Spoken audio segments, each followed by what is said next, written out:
4 point சொல்றேன் ஆமையை பத்தி. நான் ஹாங்காங் போயிருந்த போது அங்க பக்கத்துல மக்காவ் அப்படின்னு ஒரு இடம் இருக்கு, சீனா. என்கிட்ட ஷங்காய் விசா இருந்தது. அங்க போனோன்னே 3 நாள் டைம் இருந்தது. போயிட்டு வந்தேன். ரொம்ப பியூட்டிஃபுல்லான ஒரு இடம். அதுக்குள்ள கிராமங்களுக்கு போகும்பொழுது கிராம வாசல்ல நம்ம அகல் விளக்கு வைக்கிற மாதிரி ஆமையை வச்சிருக்கிறானுங்க சீனக்காரன். அவனுங்களுக்கு ஆமைனா சாமி, நமக்கு தான் ஆமைனா தரித்திரம். உண்மையே ஆமை தரித்திரம் கிடையாதுங்க, எதுவுமே தரித்திரம் கிடையாதுங்க. நான் சொல்லட்டுமா, தரித்திரமே ஒரு மேட்டர் கிடையாதுங்க. பெரிய விஷயம் என்னன்னா தரித்திர புத்தி. இது இல்லாம பாத்துக்கலாம். தரித்திரம் தானா போயிடும். கஞ்சி குடிப்பதற்கிலார் அவர் காரணம் அறியும் திறனிலார். காரணம் தெரிஞ்சிருச்சுன்னா கஞ்சி வந்துடும். இவ்வளவுதான் மேட்டர். இதை புரிஞ்சுக்கிட்டீங்கன்னா நீங்களே பவர்ஃபுல்லா வெளியேறுவீங்க. அரங்கத்தை விட்டு வெளியேறுகின்ற ரொம்ப பவர்ஃபுல்லா வெளியேறுவீங்க. ஆமையை பத்தி 4 விஷயம் சொல்றேன். நம்பர் 1, நீங்க வேணா போய் எக்ஸ்ப்ளோர் பண்ணி பாருங்க, அறிவியல் பூர்வமா நீங்க தேடி பாருங்க. இந்த உலகத்திலேயே வாழக்கூடிய அத்தனை ஜீவராசிகளிலும் அதிக வாழ்நாட்கள் வாழக்கூடிய ஒரே ஜீவராசி ஆமை.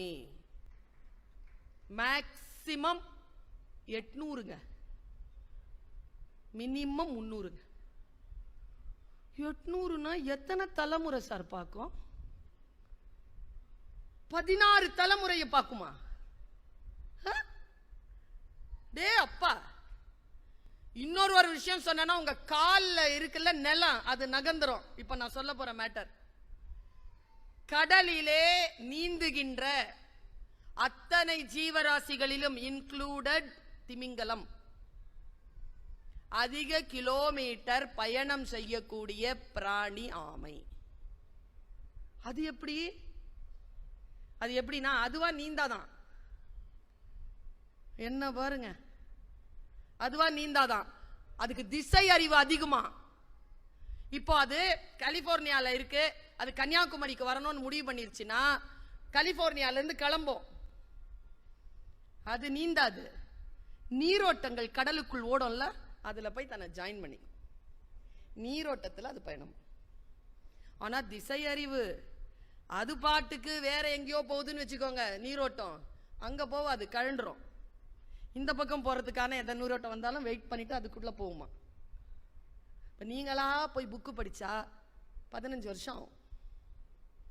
நானும் அதுக்கு ஒரு சாரம் பேசுறதை கேட்டுக்கிட்டோம்னா 2 மணி நேரத்துல முடிச்சுக்கலாம். இத ஆமை செய்து போய் நீரோட்டத்துல ஜாயின் பண்ணிக்குது. அது போகும்போது அது கூடவே கடந்து போயிடுது. இதுல இன்னும் பெரிய ஒரு விஷயம் என்ன தெரியுமாங்க? அற்புதமான விஷயம் என்ன தெரியுமா? அது முட்டை போடணும் அப்படின்னு முடிவு பண்ணிருச்சுன்னா 800 வருஷத்துல எவ்வளவு முட்டை போட்டுருக்கும். அது முட்டை போடணும்னு முடிவு பண்ணிச்சுன்னா, இப்ப கன்னியாகுமரியில முட்டை போடுதுன்னு வச்சுக்கோங்க, அதுக்கு கரு உண்டாகிறது கலிபோர்னியாலன்னு வச்சுக்கோங்க. 45 நாளுக்கு முன்னால அது தன்னுடைய பயணத்தை தொடங்குமாங்க.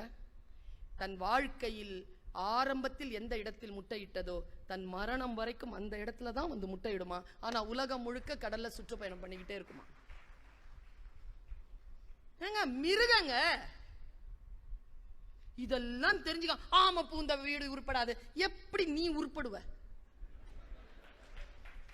புத்திசாலியான ஒரு விஷயத்தை உள்ள விடலன்னா நீ எப்படி உருப்படுவ? சொல்லி கொடுத்துறது. ஒரு விஷயம் சொல்லவா, இந்த உடம்புக்கு ஆரோக்கியமான ஒரு நல்ல ஒரு பொருள் வந்து அந்த பச்சை பூசணிக்காய். கரெக்டா உள்ள வந்து குங்குமத்தை அடைச்சி கரெக்டா ரோட்ல போய் உடைக்கிறோம் பத்தியா? திங்கிறது இல்ல, அது உடைச்சாலும் அடுத்தவனும் தின்னுடக்கூடாதுங்கிறதுனால உள்ள ஃபுல்லா வந்து மஞ்சளை போட்டு குங்குமத்தை போட்டு போட்டு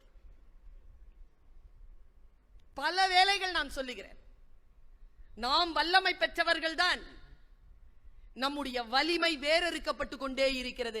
அதை கண்டுபிடித்து நம்முடைய வல்லமையை நாம் மீட்டெடுக்க வேண்டும்.